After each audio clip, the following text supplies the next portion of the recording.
Sí, ahí está. Bien. Em, Me parece que ahí está grabando. Sí, ahí está ¿Sí? grabando. Dale, perfecto, buenísimo. Buenísimo, entonces, nada, después esta grabación vemos cómo la hacemos la ponemos disponible para todos.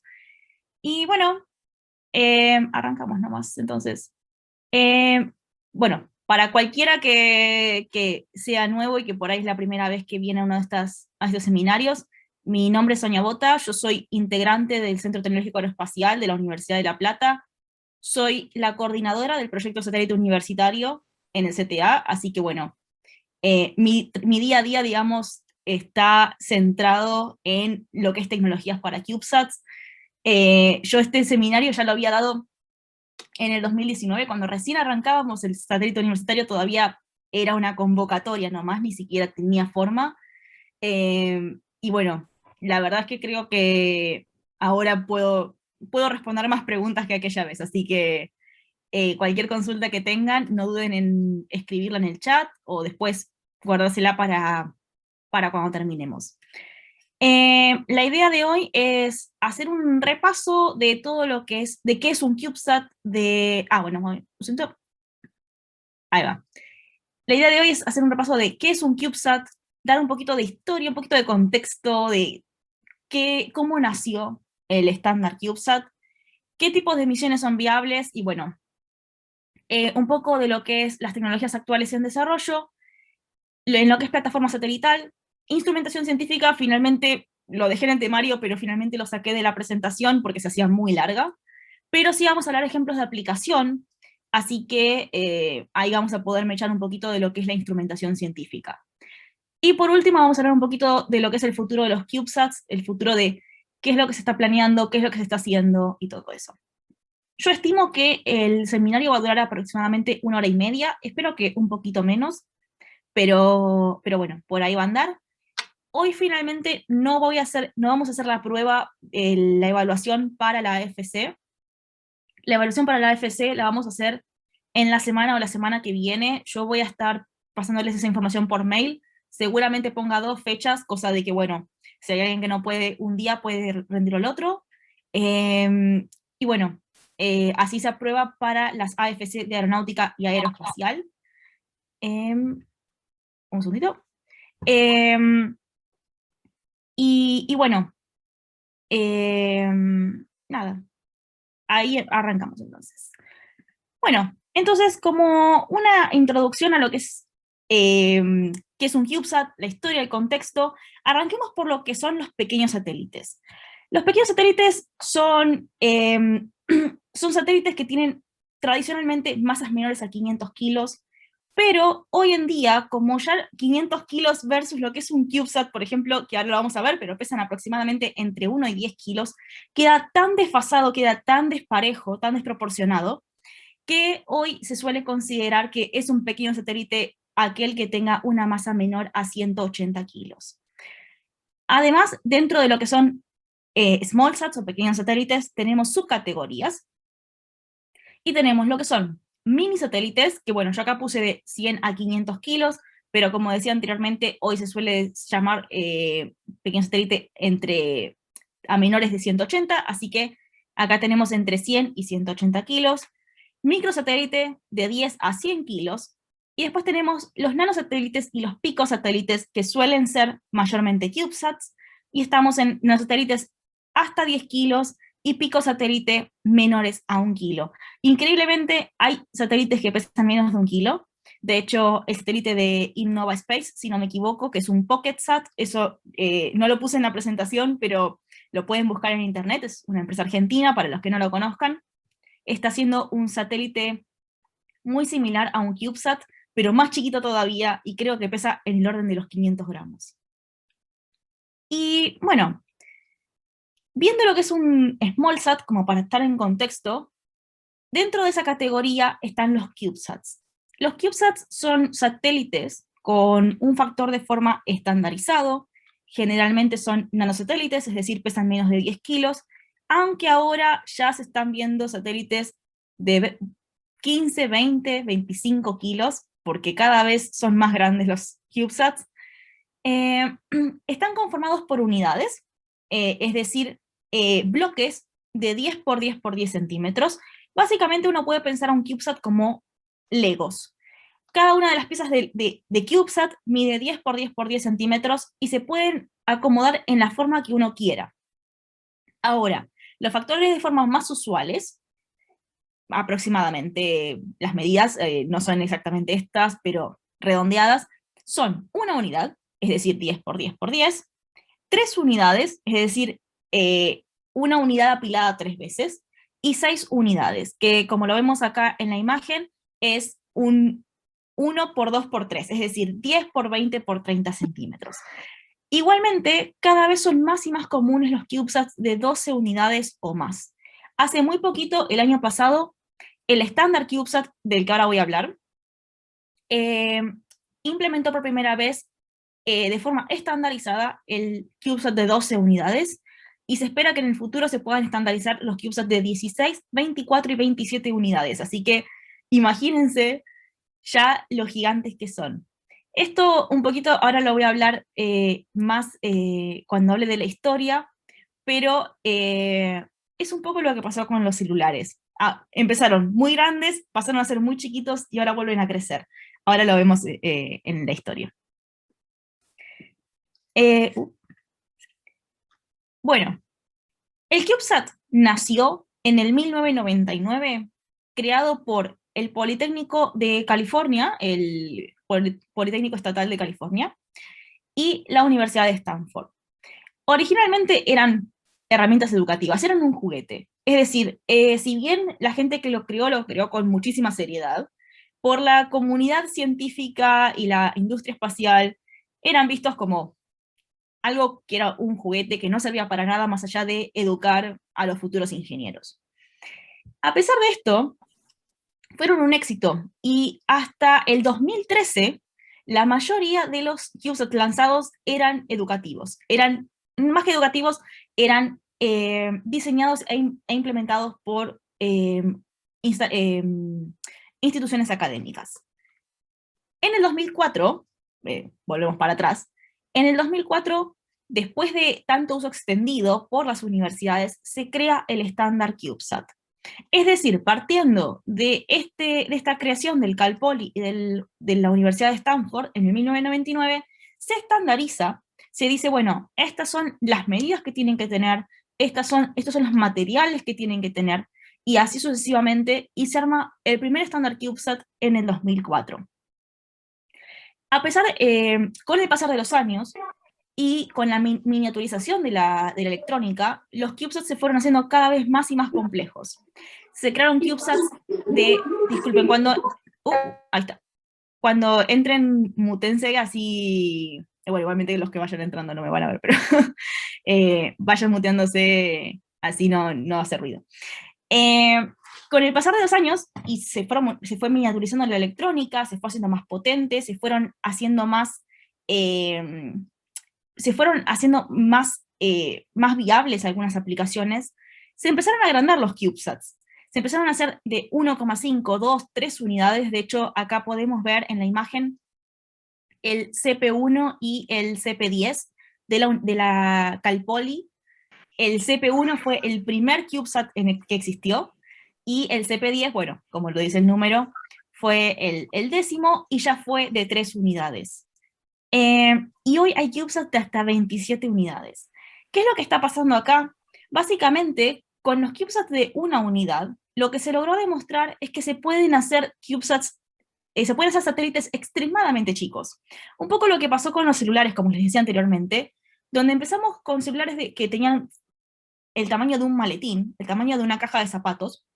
Se los fue achicando, achicando, achicando, hasta que, bueno, capaz que algunos acá son demasiado chicos, pero en los años 2005, 2009, por ahí, 2010, teníamos celulares que eran súper chiquititos, eran la mitad de los celulares que tenemos ahora. Y después, con el avance de la tecnología, el avance de las pantallas, el avance de las capacidades de las baterías, empezamos a tener celulares de vuelta cada vez más grandes. Y no es porque involucionamos, sino porque cada vez tenemos tecnología más avanzada que nos permite hacer más cosas Y ya no queremos el celular chiquito, ahora queremos tener un celular más grande con más capacidades. Esto pasa lo mismo. Empezamos con satélites muy grandes, de el orden de las toneladas, pasamos a un CubeSat que pesaba menos de 1 kilo, y terminamos ahora en CubeSats de hasta 27 unidades que probablemente pesen, no tengo un número, pero probablemente pesen en el orden de los 25 kilos. Así que bueno, estamos yendo de vuelta hacia arriba. Así que bueno, hoy son una opción para misiones educativas, para demostración tecnológica, para misiones científicas e incluso comerciales. A partir de, como les decía, hasta el 2013, la mayoría de las misiones habían sido implementadas por instituciones académicas. A partir del 2014, la mayoría de los CubeSats lanzados pasaron a ser comerciales.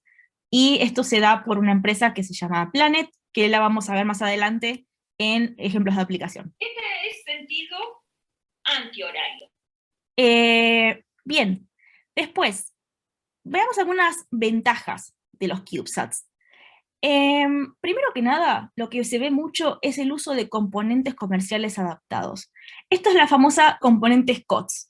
Componentes COTS en inglés significa Components of the Shelf, perdón, Commercial of the Shelf, y lo que significa es que básicamente así como lo compras, lo usas. Y por eso son componentes comerciales. Después lo que tenemos son los mods, que son los componentes comerciales modificados, y esto es un poco lo que reflejo acá, que se usan componentes comerciales, así como se compran, y modificados.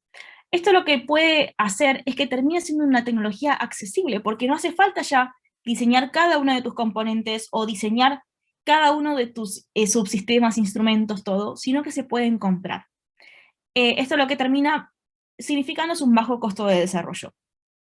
Por supuesto, si uno tiene las instalaciones, como pasa en la universidad, para algunas cosas, y puede fabricar sus propios componentes, ahí es como que uno está bajando los costos de hardware, haciendo sus propios componentes, pero ya tenía las instalaciones. Si una universidad quiere hacer un CubeSat desde cero, sin tener ninguna experiencia previa, probablemente le sea mucho, mucho, mucho más rentable comprar los componentes ya desarrollados. Bien, un segundo punto de ventaja, que esto también lo vamos a hablar un poquito más adelante, es la estructura estandarizada. Entonces, ¿qué tenemos acá? Tenemos un satélite que la parte externa ya tiene una medida estandarizada, ya sabemos qué medidas tiene que tener para poder ser compatible con los métodos de lanzamiento. Y lo que nos da esta estructura estandarizada, son menores inconvenientes con la integración y ensayos, porque ya sabemos cómo va a ser. Es decir, ya está, ya sabemos que va a tener ese tamaño. Permite dedicarle más recursos a la instrumentación, es decir, una vez que vos ya tenés una estructura estandarizada, tus recursos pueden ir más a lo que es tener una instrumentación más compleja, y ya se empieza con un espacio de diseño, y eso es importantísimo, porque uno, si bien muchas veces van a ver que los ingenieros se quejan, o nos quejamos mejor dicho, de que estamos limitados, de que no podemos, no sé, usar más de X cantidad de potencia, o no podemos usar más de X cantidad de masa, estas limitaciones también hacen que el diseño sea más sencillo, más rápido, más ágil. Y entonces, el hecho de tener una estructura limitada, un espacio ya definido, hace que el diseño sea mucho más sencillo. Después, al ser estandarizados, son ideales para lanzamientos compartidos. Esto lo que significa es que vamos a tener un bajo costo de lanzamiento y más oportunidades de acceso a órbita. Ahora, en dos diapositivas, voy a hablar un poquito más del tema de los lanzamientos compartidos, así que lo voy a dejar acá. Pero, así como tiene sus ventajas, también tiene sus limitaciones. Y acá es un poco donde estamos en por qué los CubeSats no dominan el mundo, básicamente. Si tienen tantas ventajas, ¿por qué nos hacen más? Es por las limitaciones. Un CubeSat nunca va a poder reemplazar a un satélite tradicional, al menos no uno. Capaz que si tenés una constelación, como vamos a ver qué pasa con la empresa Planet, quizás ahí estamos en una categoría un poco más competitiva. Pero bueno, ¿qué limitaciones tenemos con los CubeSats? La limitación más evidente, y eso lo podemos, yo creo que si les cuento lo que es un CubeSat, ustedes enseguida me lo pueden decir, es el volumen y la superficie disponible. Es decir, tenemos un satélite extremadamente chico, con, con un volumen muy reducido, con una superficie limitada. ¿Y eso qué es lo que nos va a generar? Nos va a generar problemas en la generación de energía, en el control térmico, en la instrumentación óptica y en las antenas.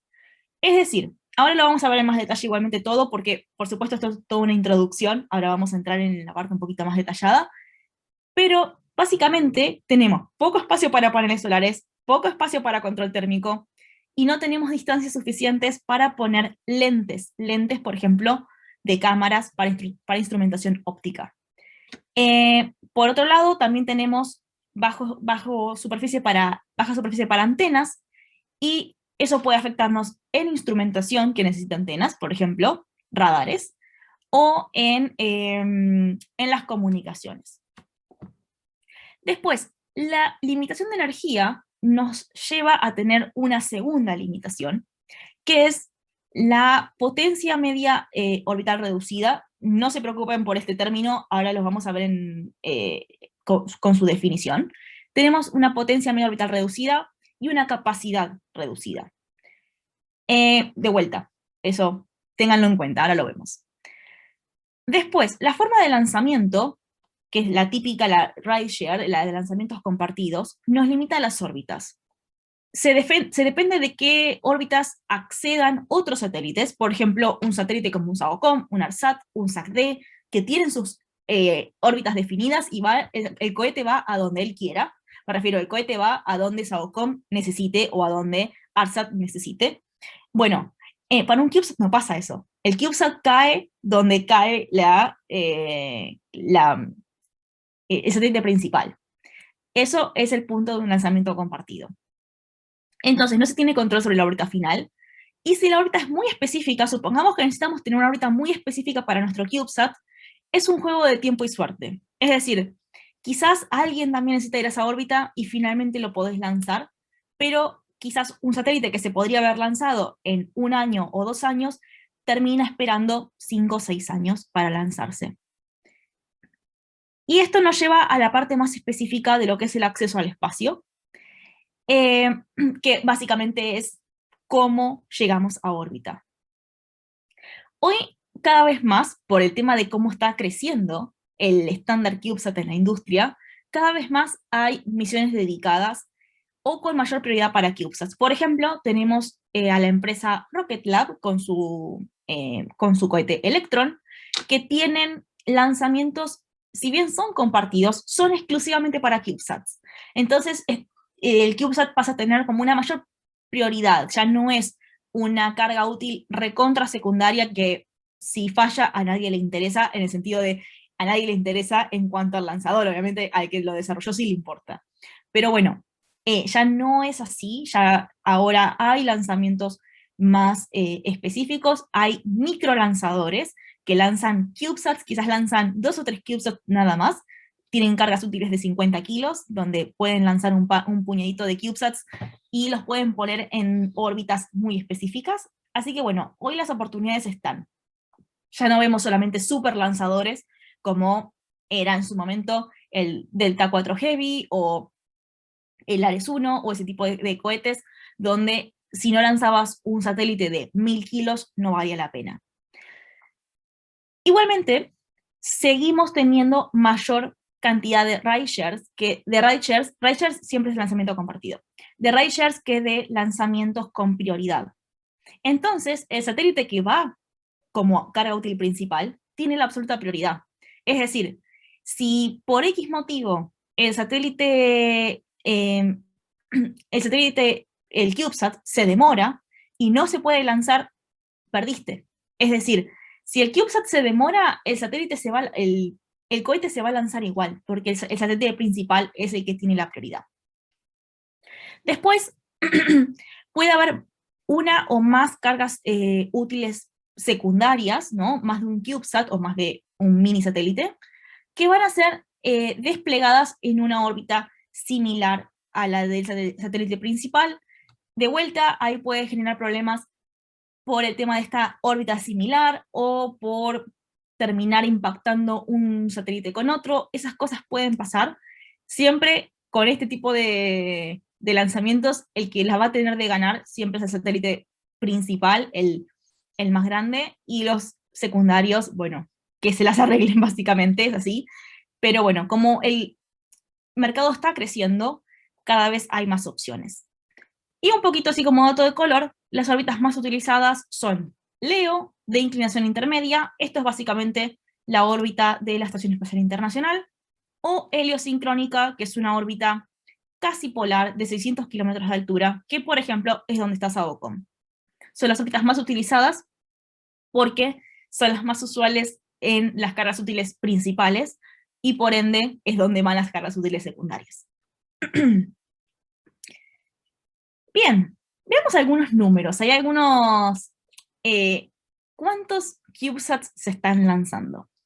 Yo acá tenía 1.000.000 de gráficos para ponerles, preferí poner qué cantidad se lanzaban, pero si buscan, hay un montón que les separan por categoría, y ahí van a poder ver cuántos son comerciales, cuántos son educativos, cuántos son militares, cuántos son... Hay un montón de separaciones, y van a ver que cada vez más se usan en, en misiones muy diversas. Bueno, pero fíjense que hasta, no sé, en el 98, bueno, el 98 debería ser 99, no sé por qué fueron en el 98, pero bueno. En el 99 tenemos 2, y a partir de ahí sube un poquito el número, tenemos ahí hasta 25 en el 2012, y de repente pega un salto gigantesco. Este salto gigante es porque empezaron a haber empresas privadas que empezaron a ver que esto era viable comercialmente.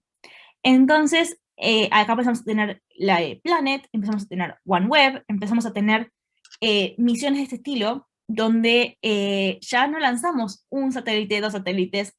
En el primer lanzamiento de la empresa Planet, por ejemplo, creo que habían lanzado algo así como 5 o 10 satélites. Ya, si bien no es un número gigante, ya no es un lanzamiento de a un satélite, ya estamos lanzando en puñaditos.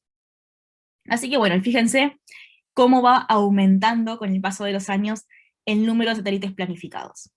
Y tengan en cuenta que acá igualmente lo que estamos viendo son nanosatélites, no CubeSats, así que acá van a estar incluidos los satélites Starlink de SpaceX, los de comunicaciones.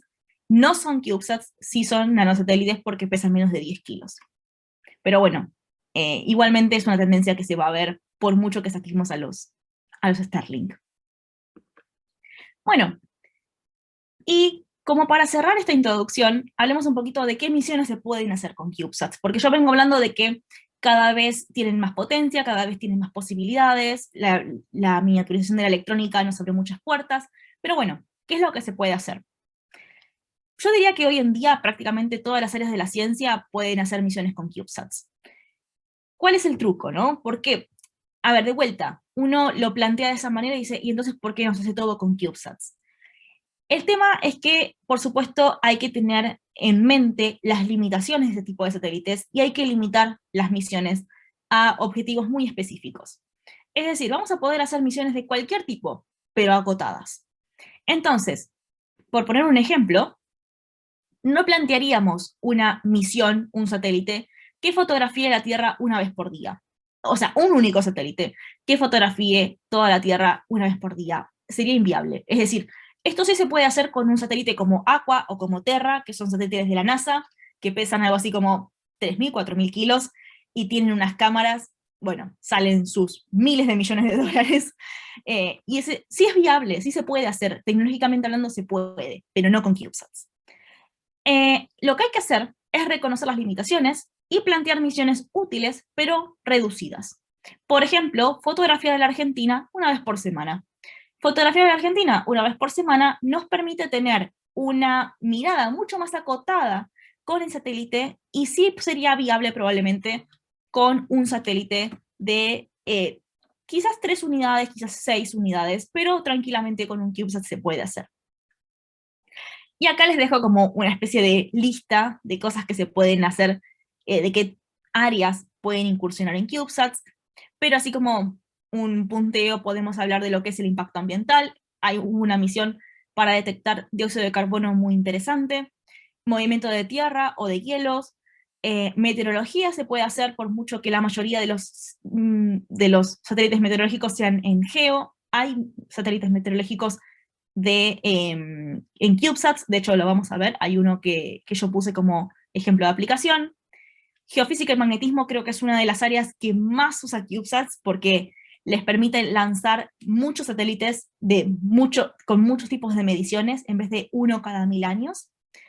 Y por último, por supuesto, lo que es demostración tecnológica es una de las áreas más amplias en la que se pueden usar CubeSats.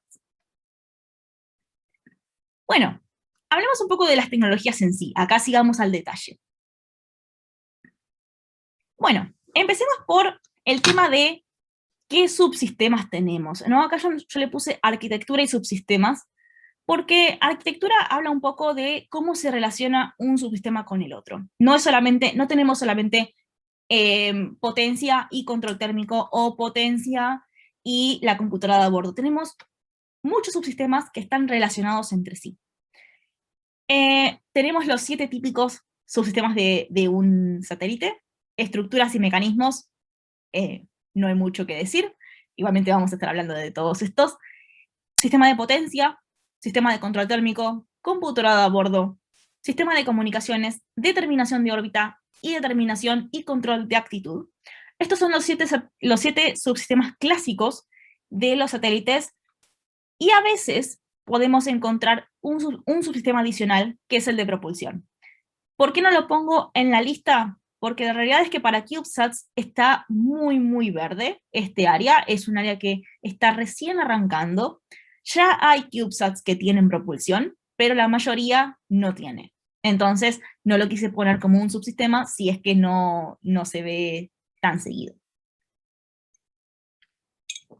Bueno, acá les dejo 2 satélites ahí como explotados para que vean un poco cómo se distribuye internamente un satélite con todas sus plaquitas y todos sus instrumentos. Eso sí es algo que es interesante. Consideren que en un CubeSat cada subsistema es una plaquita. Es decir, fíjense lo que es la miniaturización de todo esto. Y por supuesto las limitaciones, porque si uno ve en un satélite tradicional, una computadora a bordo probablemente sea una caja de un tamaño considerable, con varias placas, con su memoria, con su almacenamiento y todo. En un CubeSat es una placa. Es una placa de 90 por 96 centímetros, milímetros, y se terminó. Bien, arranquemos por la estructura. La estructura es donde realmente se aplica el estándar CubeSat. Es decir, el estándar CubeSat tiene muchos aspectos, tiene muchas áreas de aplicación, pero principalmente lo van a ver aplicado a la estructura. ¿Por qué? Porque nos define las medidas externas, nos define la forma de los rieles, nos define la forma en la que pueden sobresalir las caras, por ejemplo, con un panel solar. Nos dice cómo tienen que ir agarradas las antenas, cuándo se pueden desplegar las antenas, bueno, todo eso que va a estructuras y mecanismos. Yo acá puse estructuras solo, pero tendría que haber puesto estructuras y mecanismos. Aún así, si bien las medidas externas están definidas, la distribución interna no.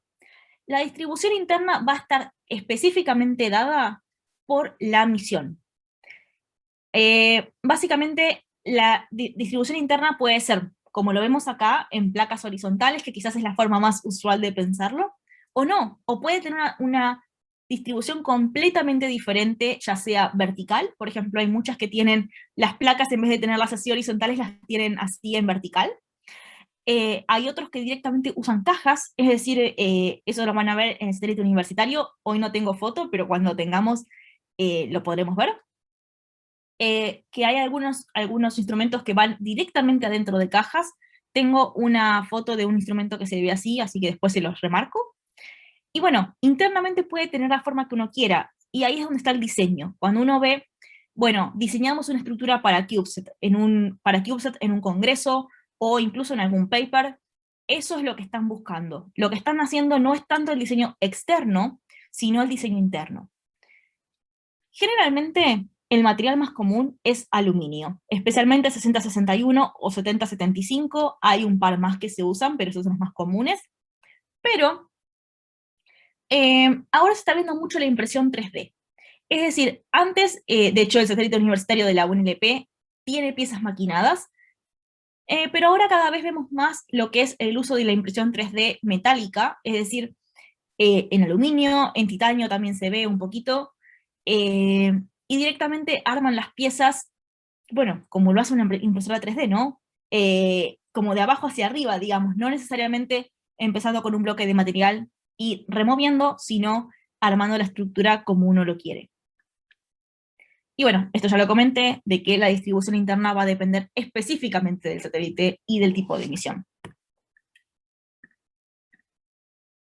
Bueno, ahora, ¿por qué estandarizar todo esto, no? Porque uno dice, bueno, está bien, a uno se le ocurre estandarizarlo, está buenísimo, sirve todo, pero ¿por qué? Este es el porqué.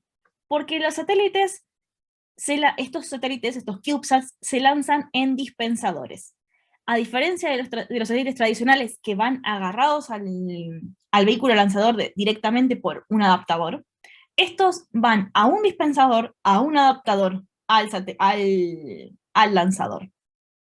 Entonces, tienen que entrar en ese adaptador, perdón, en ese dispensador. Y no solamente que tienen que entrar en el dispensador, sino que también tienen que entrar de la forma correcta. Y por eso es el tema de las medidas de los rieles o de cuánto pueden excederse hacia los costados y ese tipo de limitaciones que se le ponen a los CubeSats en cuanto al estándar de medidas externas.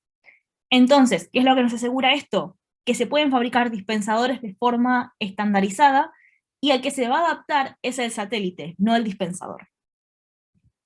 Hay dos tipos de dispensadores principales, que son el Rail Type y el Tap Type. El Rail Type es el más usual, es el más común, es el que van a ver en todos lados, y el Tap Type es un tipo más nuevo, es un tipo de dispensador que en vez de usar rieles, usa pestañas para sostener al satélite adentro. No encontré ninguna foto muy, muy linda, representativa, así que no la quise poner, o sea, no, era más confuso que otra cosa. Pero el que ven acá, adelante tienen el satélite, atrás tienen el dispensador, es el más usual.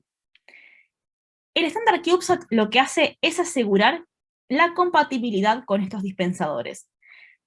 Si un satélite se desvía del estándar, no pasa nada en el sentido de que nadie le va a hacer multas o algo por el estilo. Lo que va a pasar es que te va a costar más conseguir un dispensador que sea compatible o un proveedor de lanzamiento que esté dispuesto a lanzarlo.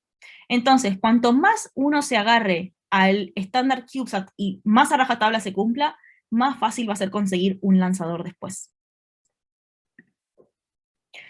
Bueno, pasemos a otro tema, que es la potencia y energía.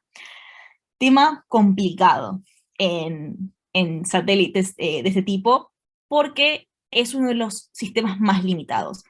El sistema de potencia se le llama EPS, que es el sistema de potencia eléctrica, básicamente, por sus siglas en inglés, y incluye almacenamiento, es decir, baterías, distribución, es decir, toda la electrónica que va asociada a que la energía no solamente se almacene y se genere, sino que se distribuya a todo el satélite, y la generación de energía, es decir, los paneles solares en general. No conozco ningún satélite que tenga otro tipo de generación de energía, pero podría haber tranquilamente. Y generalmente vamos a ver que tenemos potencias medias en el orden de algunos watts, unos 10 watts como máximo. De hecho, si a alguien le dicen 10 watts, en general, por lo menos a mí me pasaría eso, se sorprendería. Es decir, un satélite, un CubeSat con 10 watts es muchísimo. Para que se den una idea, el satélite universitario estamos hablando de unos 4 watts. Y esto se debe a la baja capacidad de generación. Acá voy a hacer un alto y voy a definirles estos términos importantes de los que estamos hablando, como son la potencia media orbital y la potencia máxima, porque a veces puede ser confuso. La potencia media orbital es la potencia promedio que se usa en una órbita. Es decir, no importa cuál fue la máxima, cuál fue la mínima, si el satélite estuvo al mango o apagado, no importa. Lo importante es cuál fue el promedio. Una órbita dura aproximadamente 90 minutos. Si vos consumiste 100 watts en 5 minutos, bueno, esos 100 watts los distribuís en 90, y esa es tu potencia media orbital. Esa potencia es la que se va a usar para calcular paneles solares y baterías. Y la potencia pico, o máxima, es realmente la máxima que tiene en cualquier operación. Es decir, cuánto es la máxima potencia que alcanza el satélite en un momento dado. Es una duración generalmente corta comparada con una órbita. Y se usa para calcular cableados y baterías, porque acá es donde, bueno, el cableado no se tiene que quemar, básicamente. Acá donde sé que hay algunos electrónicos que se habían anotado, así que bueno, si hay electrónicos seguramente se van a dar cuenta de que el tema de la potencia no es solamente cómo la almacenás y todo eso, sino que cuando la distribuís te genera corrientes importantes, y bueno, uno puede terminar quemando los cables. Entonces, ahí vemos lo que es la potencia media, y en cuanto a las potencias máximas, lo que vamos a ver es que cada vez son mayores. Cada vez hay satélites CubeSats más ambiciosos, con más potencias máximas. De hecho, el que yo conozco de mayor potencia tiene unos 60 watts, que es un satélite de la NASA de comunicaciones, de un CubeSat, ¿no? Por supuesto, en satélites tradicionales 100 watts es un solo instrumento. Pero bueno, en un CubeSat se pueden ver potencias máximas hasta 100 watts y es una locura. Es decir, antes hubiera sido impensado hablar de 100 watts en un CubeSat. Así que bueno, acá lo que tenemos es, bueno, un poco el almacenamiento y la generación de energía. La potencia media, como les decía, está limitada por la capacidad de generar energía. Aunque pudiésemos almacenar muchísima energía, supongamos que tengamos baterías gigantes, si no podemos regenerar esa energía y cargar las baterías, no nos sirve para nada. Es decir, tendríamos baterías gigantes, pero que solamente se podrían usar una única vez mientras se están descargando. Después, si uno dice, bueno, pero apago el satélite y las dejo cargar, bueno, estás bajando tu potencia media orbital. Es decir, eventualmente vas a tener que bajar tu potencia media para poder cargar tus baterías. Este es un tema bastante complejo, que podría dar para una charla en particular, el tema de la generación de energía en satélites, en particular para CubeSats. Así que bueno, lo voy a dejar hasta ahí, igualmente después si tienen preguntas me consultan. Las baterías generalmente son de ion litio u otros tipos de materiales de litio, como puede ser un polímero u otros tipos que hay en desarrollo ahora. Esto se da porque el litio es un excelente almacenador de energía eléctrica.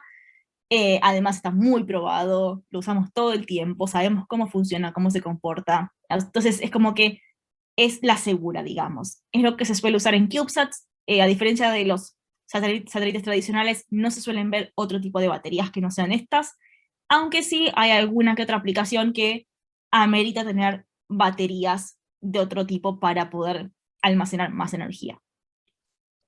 Importante, como lo decía anteriormente, estas baterías son secundarias. No significa que sean menos importantes. Lo que significa es que se recargan.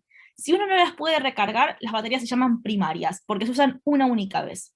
Secundarias significa que se usan para sostener las operaciones del satélite mientras se van recargando. Es decir, no son su fuente principal de energía.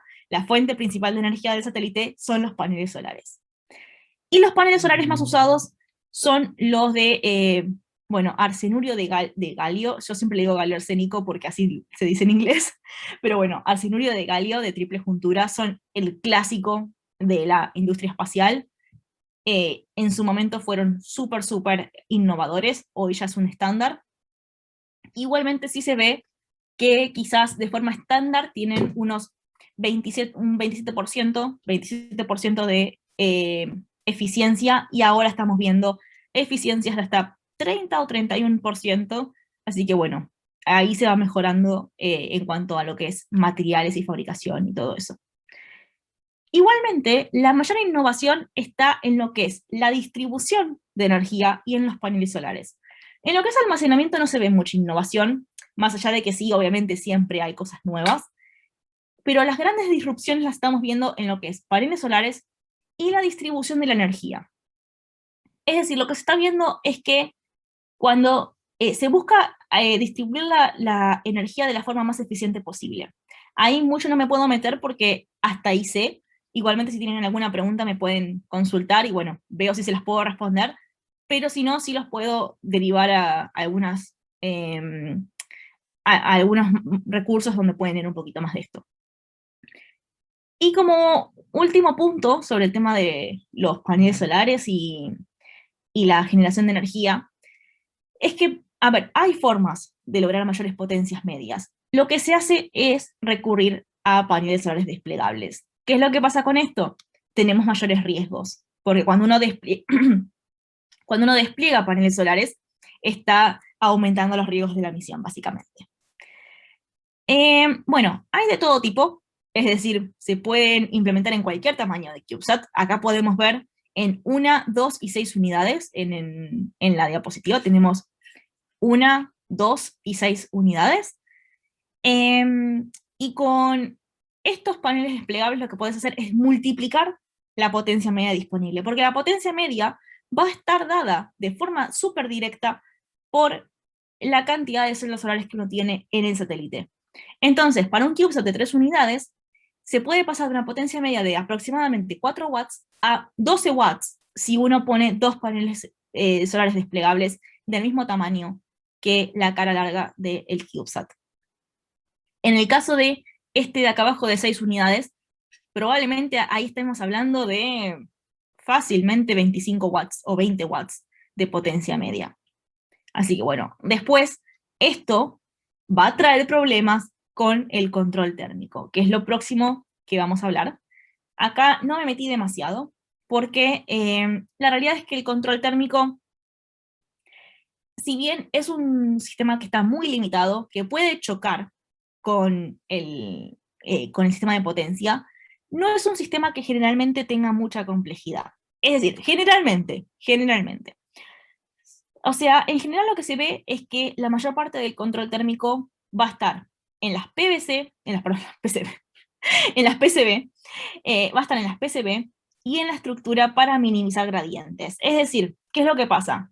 Esto es un clásico en el espacio, como generamos potencias muy altas, o potencias relativamente altas, en las placas de electrónica, tenemos que poder disipar esa energía, y como no tenemos aire, la única forma de disiparla es por conducción. Y bueno, eso es algo que también se da en un CubeSat, más aún porque estamos todos muy apretaditos, está todo muy juntito, entonces disipar es fundamental para poder mantener una temperatura amigable con la electrónica del satélite. Pero se hace todo por conducción en general. Los paneles solares son muy buenos emitiendo calor, es decir, los paneles solares en sí ya radian bastante calor, pero si uno tuviese la necesidad de poner un radiador o de poner protección, es decir, llámense, uno no quiere perder tanto calor y necesita poner una manta térmica, un aislamiento, ahí es donde empezamos a entrar en conflicto con el sistema de potencia. Porque si nosotros ponemos un radiador o ponemos manta térmica, le sacamos área al panel solar. Y ahí es donde sí o sí tenemos que recurrir a paneles solares desplegables o tenemos que reducir la potencia orbital media. Y bueno, ahí empezamos a tener soluciones de compromiso, es decir, soluciones que no son ideales, pero que bueno, con un poquito de suerte funcionarían igual.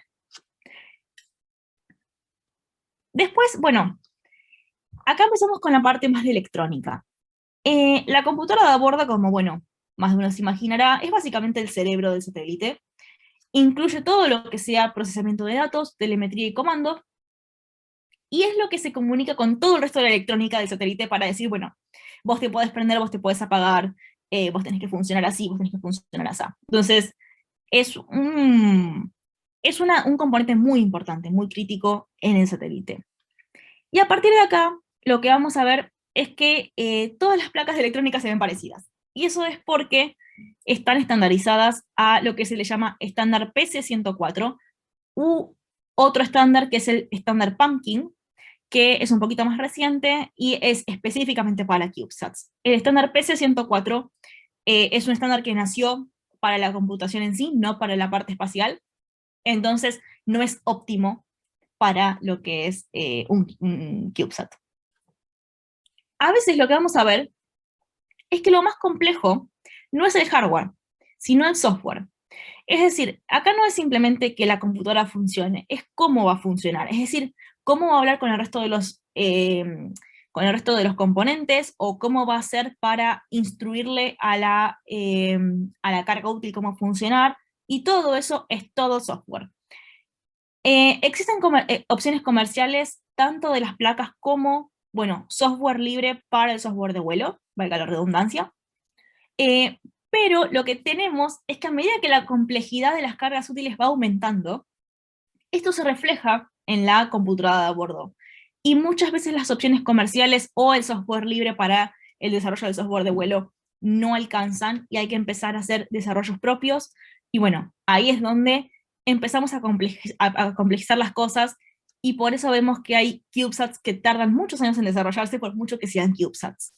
Después lo que tienen, porque tanto revuelo para hacer un CubeSat si podríamos en el mismo tiempo hacer un satélite tradicional, es porque los costos de lanzamiento son mucho menores, y a pesar de que se tarde varios años, los costos de las instalaciones también son menores. Y acá tenemos esta cajita, que es lo que yo les decía, que a veces no se ponen las placas, sino que se ponen cajitas. Bueno, acá podemos ver dos opciones.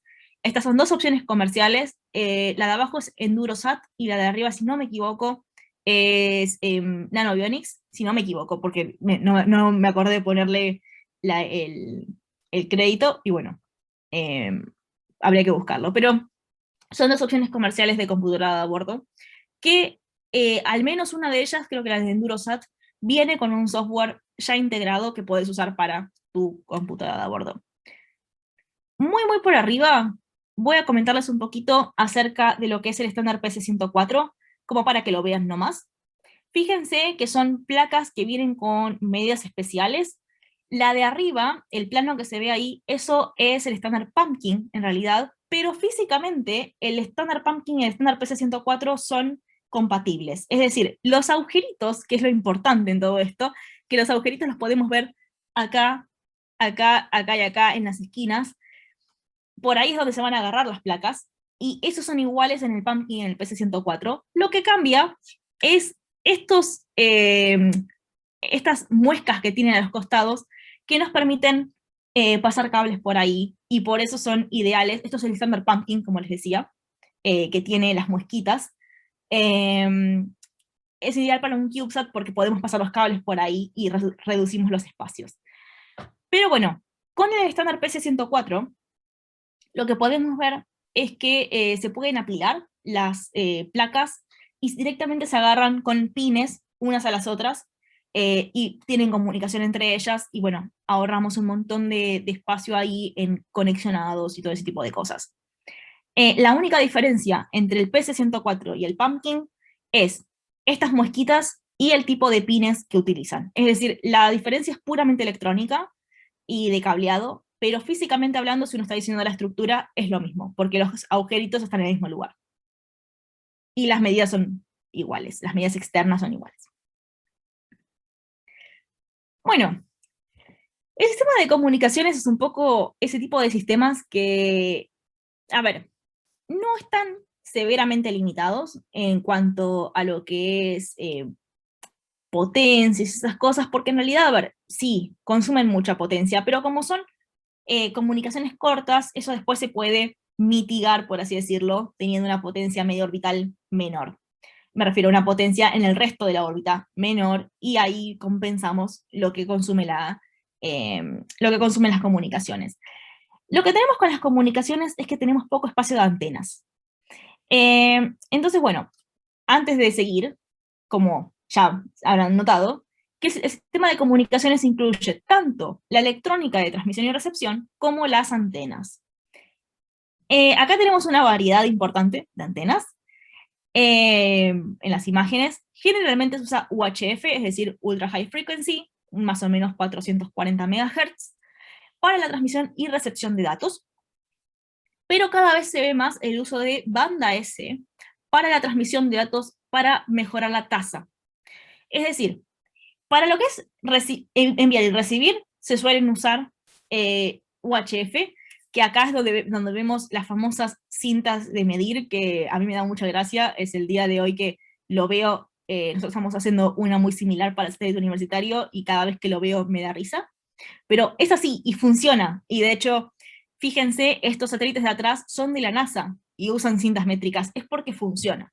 Eh, Acá me excede un poco, yo de telecomunicaciones sé lo básico, pero estaría buenísimo poder preguntarle a algún electrónico que sepa un poco más por qué funcionan tan bien. Pero bueno, son baratas, son fáciles de armar y todo ese tipo de cosas, así que se usan mucho. Igual, hoy hay opciones comerciales mucho más elaboradas, mucho más eficientes, que siguen el mismo concepto de antena, ay, se me fue la palabra, de 4 antenitas que son monopolos, eh, y nada, emiten en UHF, pero ya son varillitas, no son cintas, son mucho más complejas y más eficientes.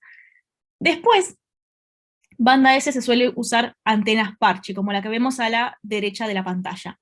Esas antenas, esta doradita que vemos acá, se van al costado del satélite, y de vuelta, como lo vengo mencionando todo el rato, tenemos poca superficie. Entonces, en cualquier lado donde uno quiera poner una antena banda S, no va a poder ir un panel solar. Y si no va un panel solar, tenemos la potencial limitación de perder potencia. Bueno, justo potencial limitación, pero bueno, no importa. Eh, Obviamente, por ejemplo, puede pasar, como nos pasa a nosotros, en el satélite universitario, que justo en ese lado no le pegue el sol. Así que bueno, no perdemos potencia generada, pero podría llegar a pasar y podría ser un problema. Y por último, no quería dejar de mencionar el hecho de que hoy ya existen opciones comerciales en banda X, que son frecuencias mayores, y por ende tienen una mejor tasa de datos, una mayor velocidad de transmisión de datos, y se están demostrando tecnologías en banda K, KA en realidad. Ahora, en la parte de nuevas tecnologías lo voy a mencionar. Acá en el medio tenemos a Marco. Marco fue una misión a Marte, que también voy a darles un poquito más de información, que usó banda X para comunicarse desde el planeta de Marte hasta acá. Bueno, pasemos a lo que es control de actitud. Este va a ser el último subsistema que vamos a hablar. No vamos a hablar de lo que es determinación de órbita, porque sinceramente es un tema demasiado complejo, y, a ver, lo que les puedo contar ahora de determinación de órbita es que básicamente se usa un GPS, así que no hay mucho misterio por ahí. Si quieren ver un poquito más de lo que es determinación de órbita, probablemente les sirva más el seminario que hicimos de órbitas terrestres, que me parece que está en YouTube. Y bueno, así que de eso no voy a hablar. Y de propulsión se me hacía muy largo el, el seminario, así que sí les voy a comentar un poquito de las nuevas tecnologías de propulsión. Así que este va a ser nuestro último subsistema, el sistema de determinación y control de actitud. Primero les comento un poco de determinación y control, a qué hacen referencia.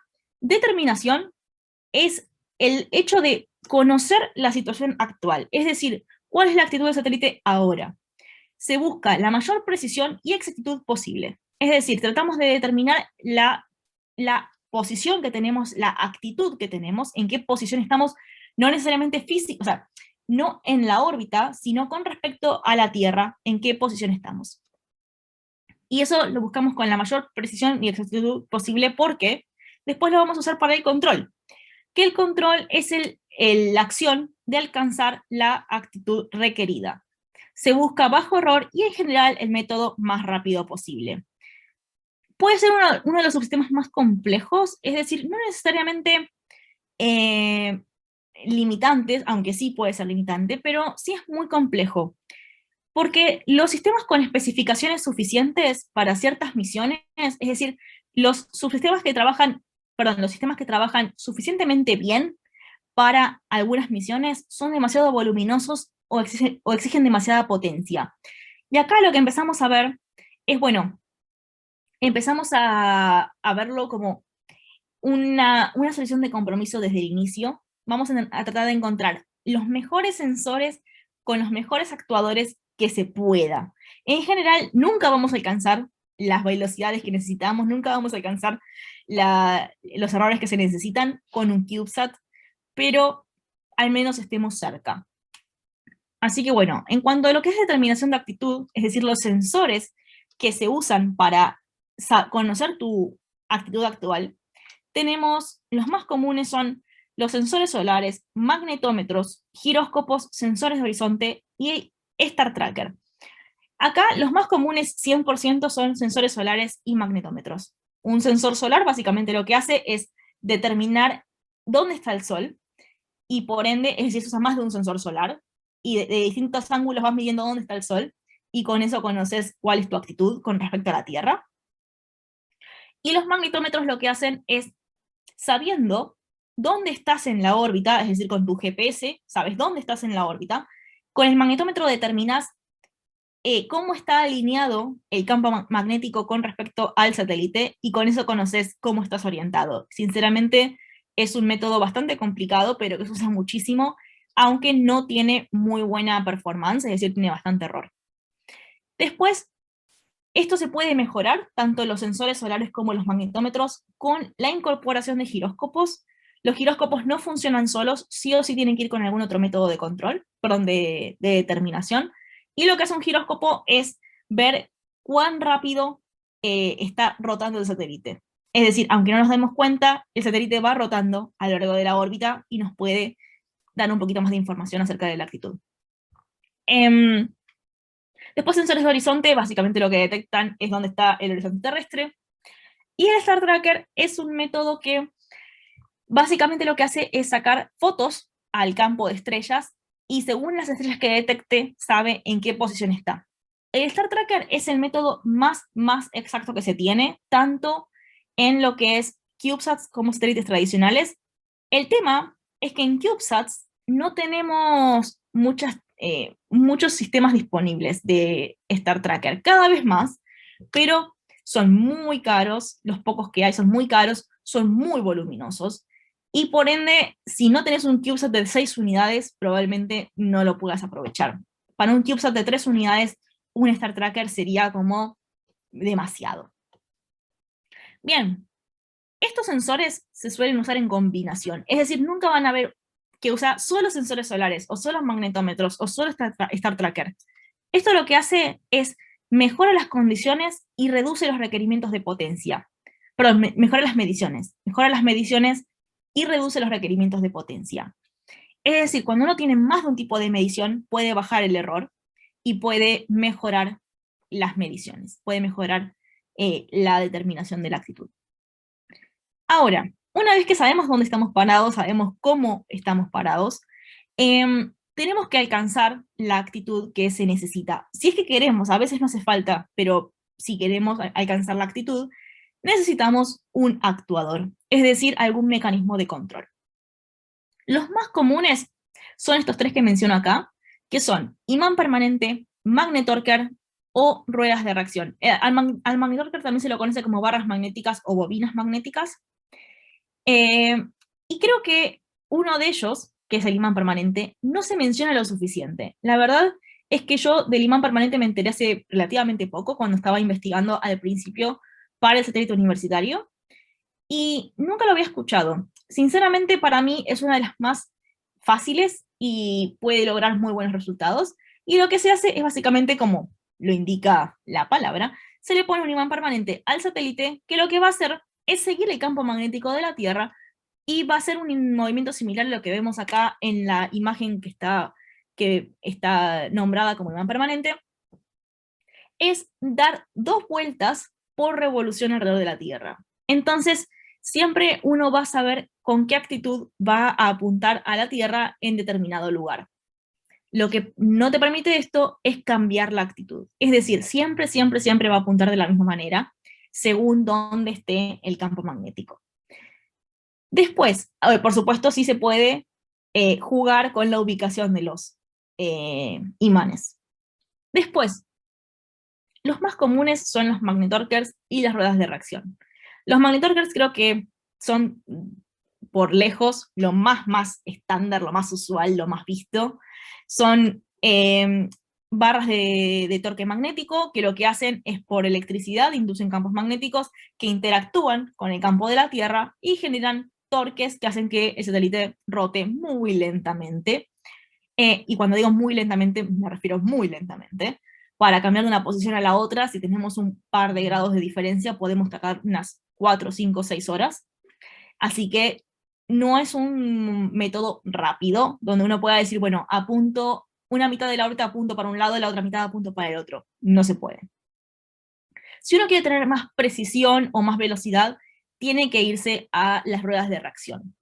Las ruedas de reacción son básicamente ruedas de inercia, volantes de inercia, pero que en vez de girar todo el tiempo muy rápido, las ruedas de inercia lo que hacen es giran todo el tiempo muy rápido y cambian levemente sus RPM para ajustar la inercia del satélite. Acá lo que se hace es como medio lo opuesto, arrancan en un estado de stand-by y giran solamente para aportarle movimiento al satélite. Entonces reacciona muy rápido, uno puede lograr cambios de actitud en un par de segundos. Y bueno, combinados con las barras, con las barras magnéticas se pueden lograr muy buenos resultados. De hecho, acá lo que tenemos abajo a la derecha es un ADCS, es un módulo completo de determinación y control de actitud con magnetorquers y con ruedas de reacción, ambas. Algunas misiones también empiezan a usar propulsores como método de control de actitud, pero sinceramente lo quería mencionar para que lo tengan en cuenta, pero está todavía muy, muy en desarrollo y no hay ningún ejemplo claro de alguna misión que lo esté haciendo de forma exitosa. Bueno, hablemos un poco de lo que son los desafíos y las nuevas tecnologías. Esto, igualmente, después voy a mencionar un par de desarrollos más en el futuro de los CubeSats, pero básicamente fíjense que hay muchísimos recursos invertidos en tratar de desarrollar nuevas tecnologías que permitan nuevas misiones con CubeSats.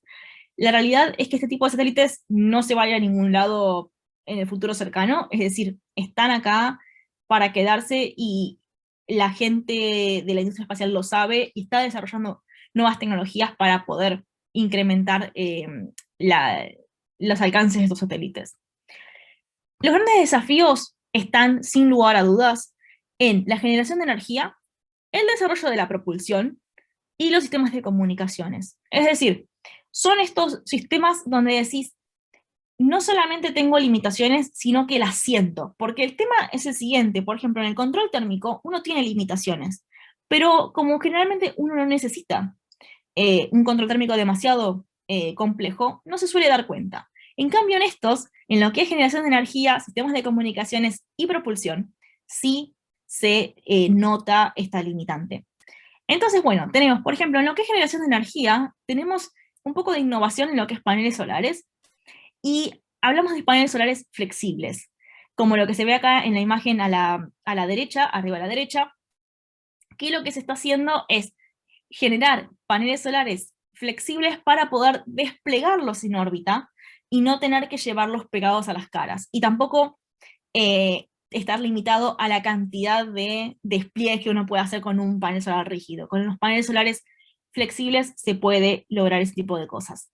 Y además de todo esto, fíjense que a diferencia de los paneles solares que veíamos antes, acá las celdas ocupan todo el espacio. Es decir, son celdas microscópicas básicamente, de hecho, bueno, no son microscópicas, pero casi casi, donde están literalmente una al lado de la otra, a diferencia de las celdas solares que veíamos antes, que de hecho, a ver si puedo volver para atrás para mostrarles, fíjense cómo acá las vemos, en la parte de acá abajo, que realmente tenemos muchas partes doradas. Estas partes doradas son un material que se llama Kapton, no genera energía, es solamente protección, y las partes negras son las que generan energía, y fíjense cuánto espacio desperdiciamos. Bueno, esto también se quiere lograr con este tipo de materiales de paneles solares innovadores. Por otro lado, en lo que es desarrollo de propulsión, vemos acá un par de ejemplos. Esto literalmente son un par de ejemplos. Tenía un montón para poner, pero no quise explayarme demasiado. Pero fíjense el tamaño de estos sistemas de propulsión, desde el que tenemos arriba a la derecha del MIT, que está comparado con una moneda de $0.25, que es parecida a una moneda de $1 argentina. Fíjense lo chiquito que es el sistema de propulsión. Ese sistema de propulsión es por electrospray, básicamente es un tipo de propulsión eléctrica. Es muy chiquito, tiene muy poco empuje, pero sería suficiente para mantener una órbita o para acomodar al satélite en una pequeña maniobra que fuera necesaria.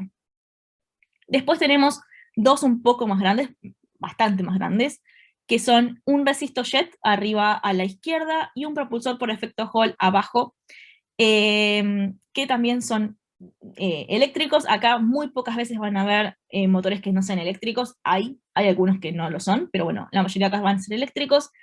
Pero fíjense de vuelta, son muy chiquitos, se nota por los cables, aptos para CubeSats, y bueno, ya están empezando a utilizarse para hacer pequeños ajustes en órbitas y para maniobras de desorbitado. Y por último, quería poner el video y no pude encontrarlo, pero bueno, si lo pueden buscar, búsquense el video de cómo se despliega esta antena, la antena en banda Ka de la NASA, o de JPL. Esta antena es una que se desarrolló en el JPL para la misión RainCube, ahora va a haber una foto más adelante. Es una antena de comunicaciones, ya les digo, en banda Ka, que es mucho mayor a las bandas que se están utilizando hoy en día, y permitiría tasas de transmisión de datos muchísimo más altos de lo que vemos hoy. De hecho, no sé si lo dice, no, acá dice 8 kilobytes por segundo, obviamente eso sería muy poquito, pero sé que se puede ajustar a valores mucho, mucho más altos. Esto entraría en 1,5 unidades, es decir, si bien no sería probablemente viable para un satélite de 3 unidades, para un satélite de 6, 12, 24 unidades, tranquilamente sí podría haberse implementado. Bueno, para ir cerrando un poquito, vamos a ver algunos ejemplos de aplicación, algunas misiones con CubeSats que sean destacables, digamos. Primero voy a arrancar con DAB, que es un tipo de satélite de la empresa Planet.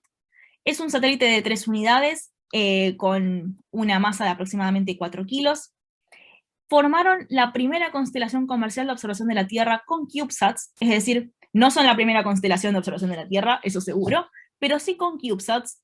Hoy tienen más de 200 satélites en órbita funcionales, es decir, en realidad lanzaron mucho más de 200, pero hoy tienen operativos 200, y dependen de esta constelación de 200 satélites para obtener esta calidad de imágenes que vemos abajo a la izquierda. Fíjense, acá quizás no se nota tanto, pero el nivel de detalle que tiene esta imagen es comparable con un satélite tradicional, sin dudarlos.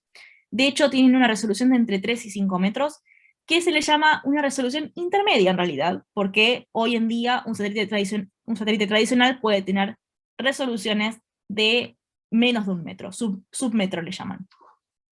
Pero igualmente es impresionante, teniendo en cuenta que son satélites de 3 unidades y de 4 kilos cada uno, y fabricados en masa, eso también fabricados en serie.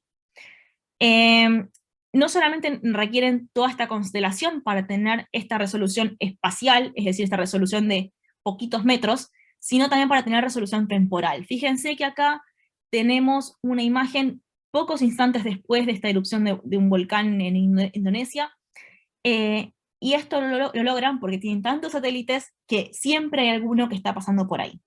Si no, con un solo satélite no se podría hacer. Después, pasemos a un satélite un poquito más grande, que es el TEMPEST-D. Este fue un satélite, un CubeSat de 6 unidades. No le puse el peso, pero me imagino que va a estar en los 10 kilogramos, más o menos un 6 unidades pesa alrededor de 10. Fue un satélite de demostración tecnológica, desarrollado por la Universidad Estatal de Colorado, el JPL de la NASA, para la demostración tecnológica de un radiómetro de microondas en CubeSat. 4 de las 6 unidades de este satélite están ocupadas por la carga útil, y la verdad es impresionante. Si lo quieren buscar de vuelta, yo acá no les puedo poner todas las imágenes, había así por haber, pero hay algunas imágenes impresionantes de cómo está hecho por dentro el satélite. Es impresionante, parece un satélite tradicional en miniatura. Y tomó mediciones de varios huracanes durante el 2018 y el 2019. De hecho, acá abajo a la derecha pueden ver las imágenes que tomó del huracán Dorian en el 2018, si no me equivoco fue.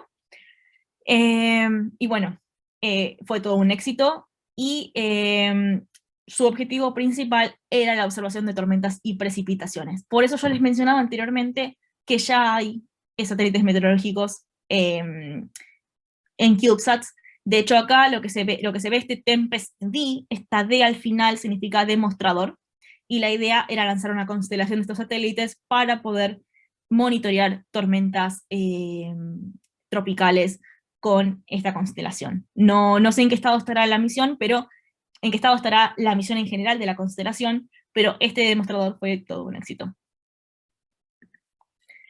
Otra misión que sinceramente a mí me encanta, yo cada vez que hago una de estas presentaciones no la puedo dejar afuera, es Marco. Como les decía antes, esta misión la voy a volver a mencionar porque fue la primera misión interplanetaria con CubeSats. Asistieron a la sonda InSight, no sé si han visto el aterrizaje, creo que el aterrizaje fue en el 2019, o en el 2020, 2019. Asistieron a la sonda InSight durante su aterrizaje en Marte, transmitieron telemetrías desde Marte y tomaron imágenes. Es decir, demostraron que un CubeSat no solamente puede asistir a misiones mucho más grandes, sino que también pueden transmitir desde Marte, pueden hacer misiones interplanetarias, pueden sobrevivir. Poco después de pasar por Marte, perdieron contacto con estos satélites, así que acá hay un gran, veremos, hay una gran puerta a la investigación para ver si podemos realmente con CubeSats lograr comunicaciones interplanetarias más allá de Marte. Esto es algo que charlé con gente de NASA en algún congreso y me dijeron que no saben si van a poder hacerlo o no, pero sí saben que van a poder ir a Marte, a la Luna, incluso a Venus.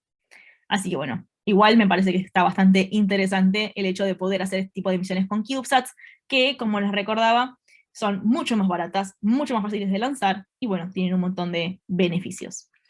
Estos satélites fueron de 6 unidades, con una masa aproximada de 13 kilos y medio, un poquito por encima del estándar, que el estándar son 12 kilos, pero bueno, esto lo lanzó NASA, así que ellos el estándar no hace falta que lo sigan demasiado porque lo lanzan en sus propios satélites, en sus propios cohetes comprados para las misiones principales. Y bueno, no podía dejar de mencionar el satélite universitario, ahora que ya lo tenemos un poquito más desarrollado. No puse ninguna foto real porque no tengo ninguna buena, tengo una selfie nada más, así que bueno, les prometo que próximamente tendremos alguna foto mejor. Tenemos el prototipo en el CTA, así que bueno, hay que hacerle una sesión de fotos. Este satélite, el USAT-1, es el primer satélite del programa satélite universitario de la UNLP, está en desarrollo en el CTA, y su misión será la demostración tecnológica de GNSS-RO y GNSS-R, que son dos técnicas científicas que usan GNSS. El Global Navigation Satellite System, el sistema satelital de navegación global, es básicamente la forma genérica de llamar a lo que es el GPS. El GPS es un sistema que nos permite navegar, localizarnos en la Tierra, pero además se puede usar para lo que son mediciones científicas. Estas mediciones científicas, por ejemplo, GNSS-RO es radioocultación. Lo que se hace es ver cómo se refracta, la señal en la atmósfera. Es decir, el satélite del GPS va a lanzar una señal, otra, y a medida que el satélite va avanzando alrededor de la Tierra, va detectando cómo esa señal se va deformando, y por ende puede saber qué propiedades tiene la atmósfera en ese lugar. GNSS-R es algo muy similar, nada más que es reflectometría, y en vez de ver cómo se deforma, ve cómo se refleja en la Tierra.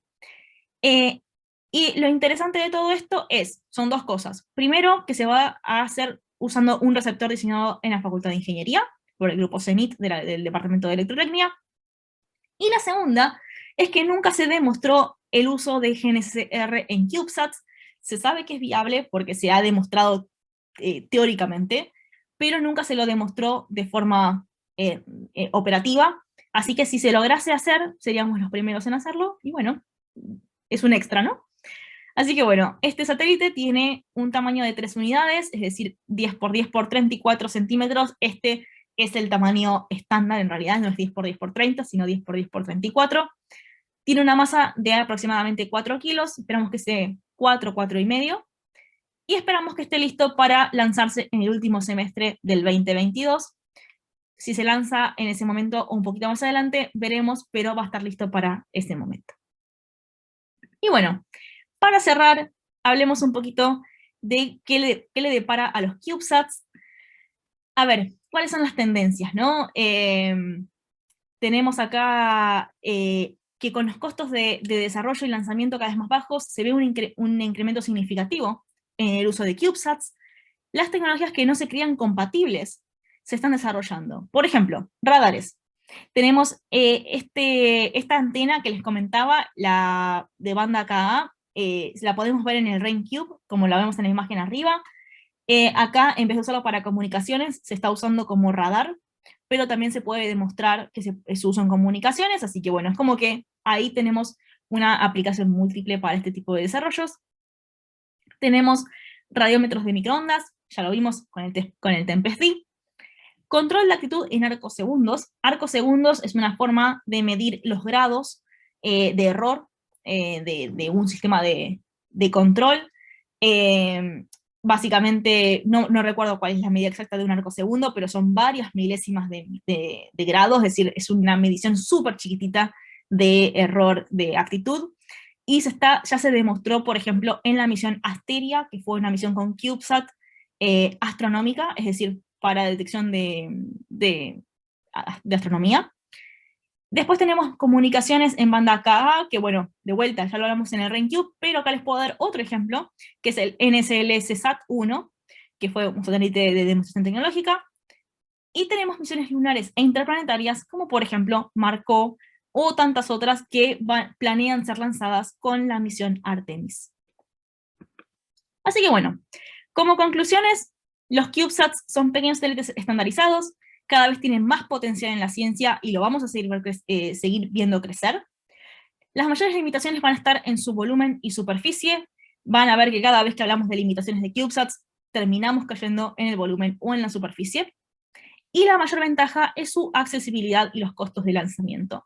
Así como vemos que los satélites tradicionales, la mayor limitación es el costo, acá lo tenemos como ventaja y bueno, perdemos por otro lado. Sigue habiendo múltiples desafíos, pero poco a poco se van incorporando nuevas tecnologías que van abriendo nuevas posibilidades, y bueno, probablemente veamos en los próximos años más y más CubeSats revolucionarios, yendo a misiones interplanetarias, con nuevas misiones de observación de la Tierra. La verdad es que creo que no tiene un límite claro en este momento. Así que bueno, los vamos a seguir ver creciendo y veremos qué les cuento de acá a 2 años si hacemos otra charla de estas, o de acá al año que viene sobre el satélite universitario. Así que bueno, muchas gracias por la atención y encantada de responder preguntas que tengan. Bien, gracias Sonia. La verdad que es muy interesante toda la información. Muchas gracias. Acá también tranquilamente podría dejar que respondas preguntas vos si te hacen alguna pregunta de desechos orbitales, ¿eh? Sí. Bueno, por el momento preguntaban cuál es la vida útil de un CubeSat con paneles solares. Bien, buena pregunta. A ver, la vida útil de un CubeSat en general no va a estar tan limitada por los paneles solares, sino más bien por su duración ante la radiación. La electrónica que tienen a bordo suele ser muy comercial, suele ser electrónica que no está 100% preparada para el espacio, y terminan fallando por eso. Es decir, terminan teniendo algún tipo de fallo crítico en la computadora de a bordo, o en las baterías, o en la carga útil, y bueno, se pierde el control. No tiene tanto que ver con el tema de los paneles solares. Por supuesto, los paneles solares también van a ir decayendo, pero en general la vida útil de la electrónica va a ser menor a la de los paneles solares, y eventualmente, después de un par de meses o un par de años, el satélite va a reingresar en la Tierra, y bueno, eso sería otra limitante. Si vos lo lanzás en una órbita muy baja, va a reingresar antes de que realmente el satélite termine su vida útil. Bien. Luego, bueno, preguntaban también acerca del seminario que nombraste, pero la verdad me perdí un poco si se referían al satélite universitario. El del satélite universitario está en el YouTube de la Facultad de Ingeniería. Sí. Ahí es parte del sexto coloquio y se llama El camino de la UNLP al satélite universitario. Sí. Y Bien. después, si quieren ver también el de seminarios de órbitas terrestres, me parece que está subido a el canal de la facultad o al canal de Marcos Actis. Pero bueno, si alguien lo quiere, acá tienen mi mail, me pueden mandar un mail y yo les paso el link. Bien. Luego preguntan también si hay alguna bibliografía que recomiendes para que puedan seguir estudiando en el diseño, sobre el diseño de los CubeSats. Bueno, hay un manual bastante nuevo, de hecho salió el año pasado, a principios de este año, que se llama Handbook of CubeSat Design, algo por el estilo, es decir, es bastante obvio, entre comillas, el nombre, es el manual del diseño de CubeSats, que está bastante completo, es una buena herramienta si lo quieren conseguir. Y si no, después también hay libros mucho más amplios que quizás no se dedican específicamente a los CubeSats, pero les van a dar muy buena información, como es el SMAD, que es el Space Mission Analysis and Design, que a ver, lo puedo ir escribiendo acá en los comentarios, así esto es Space Mission Analysis, Analysis and Design, que es un clásico, es como medio la Biblia de los sistemas espaciales. Y después tenemos otro que es Spacecraft Systems Engineering, que es que si no me equivoco, es de Stark y otros. Stark, como los Stark de Game of Thrones. Creo que se llamaba así el autor. Ese también es un libro muy, muy reconocido en la parte de lo que es sistemas espaciales de satélites. Y después, todo lo que vayan aprendiendo ahí, lo pueden aplicar a CubeSats, viendo un poco lo que es CubeSat 101 de la NASA, o lo que es el estándar CubeSat directamente, si lo buscan así, CubeSat estándar, lo van a poder encontrar.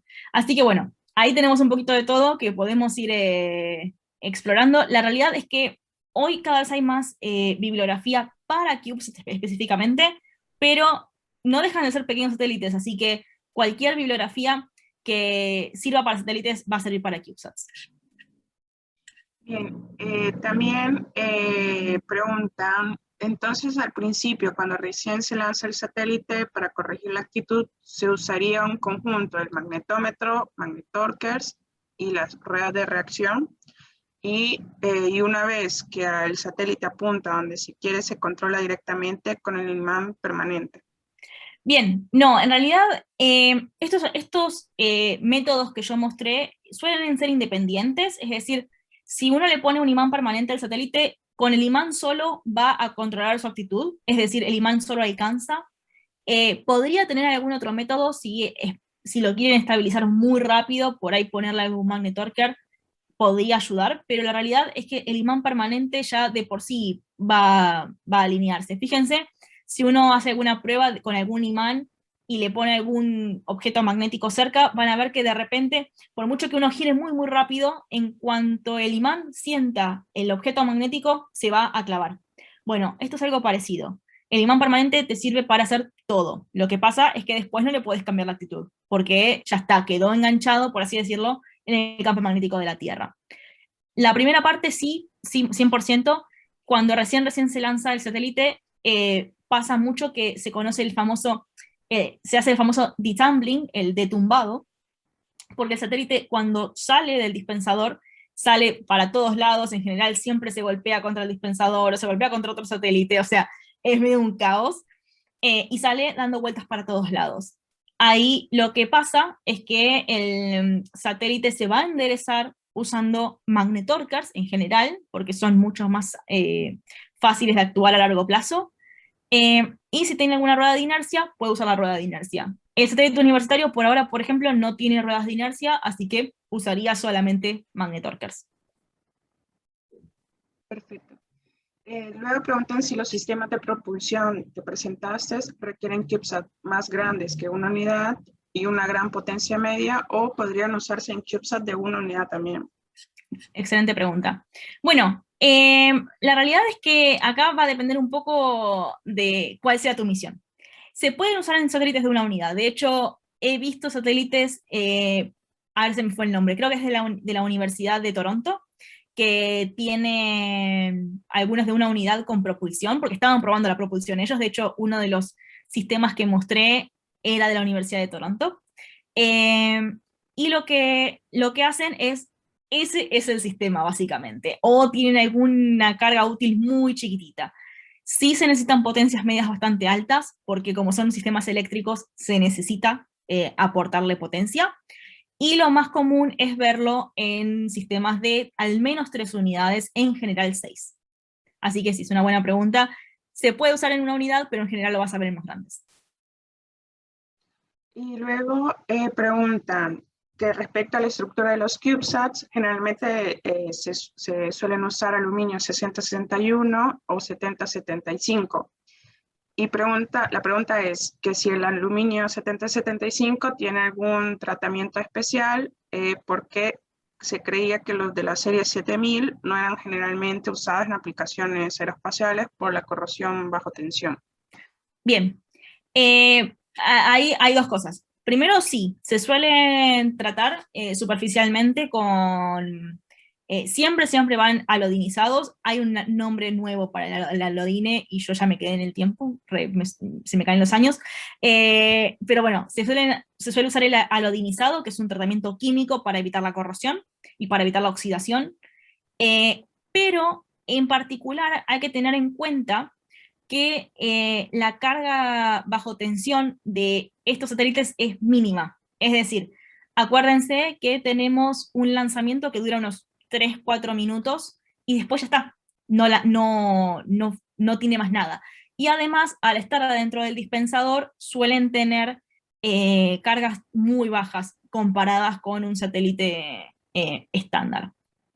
Entonces, es verdad, el 6061 es el que más se usa, de hecho es el que estamos usando nosotros, pero el 7075 se ve bastante y bueno, sí, todos los aluminios hay que tratarlos superficialmente. Bien. Luego preguntan también si los CubeSats son aptos para realizar experimentos en espacio profundo o al menos por fuera de LEO.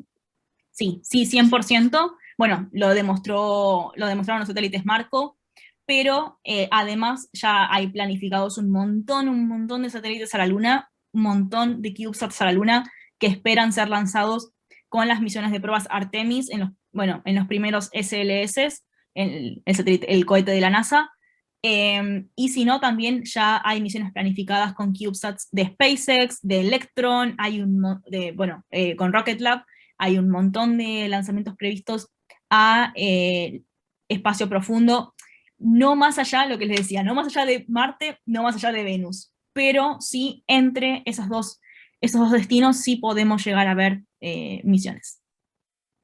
Y bueno, luego agradecimientos por la charla, Bueno, que estuvo muy interesante. Bueno, muchas gracias. Y bueno, por ahí creo que preguntaban si iba a estar subida a YouTube. Sí, la idea es que yo ahora corto la grabación y en cuanto me avisa que está lista, la podemos subir o bien al canal de la facultad o bien a algún canal que sea apto para esto. Seguramente si no lo subo a mi canal de YouTube y va a estar disponible. Después, en cuanto a la evaluación para la AFC, les repito, en la semana les mando un mail, probablemente se los mande hoy mismo, pero bueno, por las dudas no me quiero comprometer. En la semana les mando un mail y vamos a poner ahí 2 fechas para poder rendirlo, es un multiple choice como siempre, pero bueno, hoy se complicó y no voy a poder hacer la evaluación. Así que bueno, cualquier cosa, les quedó mi mail de la presentación y estamos en contacto. Así que bueno, muchas gracias. Muchas gracias, Sonia. Bueno, no sé si cerramos acá. Sí, ahí está Ah, conectado. sí, no, está bien, estoy viendo, acá está, la encontré.